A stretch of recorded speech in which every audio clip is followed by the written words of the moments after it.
कैसे हैं आप लोग? आशा करते हैं कि आप लोग ठीक होंगे। आज का हमारा टॉपिक है चैप्टर अम्ल, क्षारक और लवण। ठीक है, आज का हमारा जो टॉपिक है उसमें हम पढ़ेंगे अम्ल के बारे में, क्षारक के बारे में और लवण के बारे में, जो हाई स्कूल परीक्षा के अंतर्गत जो एक मोस्ट इम्पोर्टेंट टॉपिक है। ठीक है, चलिए देखते हैं। सबसे पहले जानेंगे अम्ल के बारे में। अम्ल क्या होता है? ठीक है, अम्ल जो होते हैं वो स्वाद में खट्टे होते हैं। अम्ल ऐसे रासायनिक पदार्थ होते हैं जो स्वाद में खट्टे होते हैं और ये क्या करते हैं, नीले लिटमस पेपर को लाल कर देते हैं। अगर हम किसी अम्ल में, ठीक है, अम्लीय विलेन में नीला लिटमस पेपर डुबो देते हैं तो कैसा हो जाएगा? लाल हो जाता है। कैसा हो जाता है? लाल हो जाएगा। और जो अम्ल होते हैं उनको जल में घोलने पर वो क्या देते हैं? हाइड्रोजन आयन देते हैं। ठीक है, H+ देते हैं।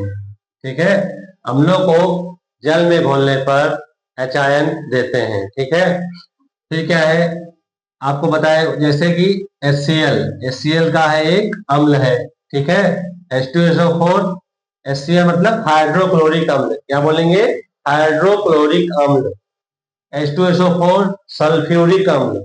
ठीक है, HNO3 नाइट्रिक अम्ल। HNO3 क्या हो जाएगा? नाइट्रिक अम्ल। फिर आपका लैक्टिक अम्ल दूध में पाया जाता है, सिट्रिक अम्ल नींबू में पाया जाता है, एस्टिक अम्ल सिरके में पाया जाता है। ठीक है, फिर हम जानेंगे क्षारक के बारे में। क्षारक क्षारक ऐसे रासायनिक पदार्थ होते हैं जो स्वाद में कड़वे होते हैं और लाल लिटमस पेपर को, जो लाल लिटमस पेपर होता है उसको नीला कर देते हैं। लाल लिटमस पेपर को नीला कर देते हैं।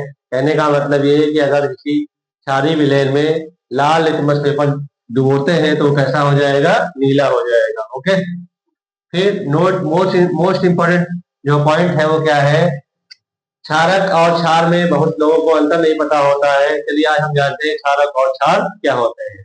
ठीक है, जो क्षारक जल में विलेय होते हैं, मतलब ऐसे क्षारक, मतलब बेस, ऐसे बेस, ठीक है, जिसको इंग्लिश में क्या बोलते हैं? बेस बोलते हैं। ऐसे क्षारक जो जल में विलेय होते हैं, जल में घुल जाते हैं, उन्हें क्या कहते हैं?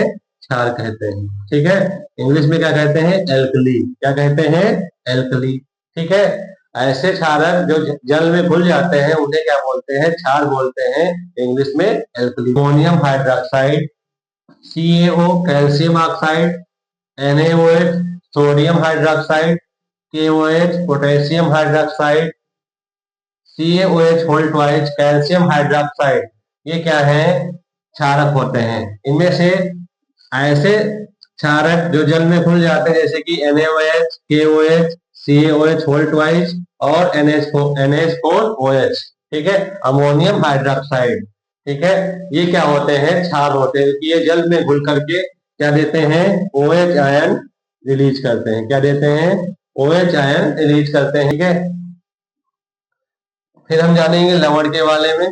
ठीक है, तो हम कह सकते हैं, ठीक है, क्षारक और क्षार में जो अंतर है उसमें हम उसके माध्यम से हम कह सकते हैं जितने भी क्षार होते हैं, जो सभी क्षार क्षारक होते हैं। कहने का मतलब ये है कि जितने भी क्षार होंगे वो क्षारक तो होंगे लेकिन सभी क्षारक क्षार नहीं होते हैं। ये बात मोस्ट इंपॉर्टेंट है। आपसे पेपर में पूछा जा सकता है क्या सभी क्षार क्षारक होते हैं? तो आप बताएंगे सभी क्षार क्षारक होते हैं लेकिन सभी क्षारक क्षार नहीं होते हैं। कहने का मतलब ये है कि जो क्षारक जल में घुल जाएंगे उन्हें ही क्या बोलेंगे? क्षार बोलेंगे। तो यहाँ लिखा गया है क्षार, जितने भी क्षार आएंगे वो सब क्या होंगे? क्षारक तो होंगे लेकिन सभी क्षारक जो है वो जल में नहीं घुलते हैं, इसलिए हम कह सकते हैं सभी क्षारक क्षार नहीं होते हैं। ओके, अब हम जानेंगे लवण के बारे में। ठीक है, अम्ल और क्षार की जब परस्पर क्रिया कराते हैं तो लवण का निर्माण होता है। ठीक है, जब किसी अम्ल की क्रिया किसी क्षार से कराई जाती है तो लवण व जल बनता है। इस अभिक्रिया को उदासीनीकरण अभिक्रिया कहते हैं। ठीक है, तो अम्ल व क्षार की परस्पर क्रिया से लवण बनते हैं। अम्ल हो गया, अम्ल की क्रिया कैसे करा रहे हैं? क्षार से, तो क्या बन जाएगा? लवण और जल। ओके, जैसे कि HCl क्या है? हाइड्रोक्लोरिक अम्ल है। इसकी क्रिया हम कराएंगे NaOH सोडियम हाइड्रोक्साइड से। कराएंगे सोडियम हाइड्रोक्साइड से तो क्या बन जाएगा? NaCl सोडियम क्लोराइड साधारण नमक और जल निकल जाएगा। ठीक है, ठीक है, इस प्रकार से हमने जाना अम्ल क्षारक और लवण में क्या अंतर होता है। ठीक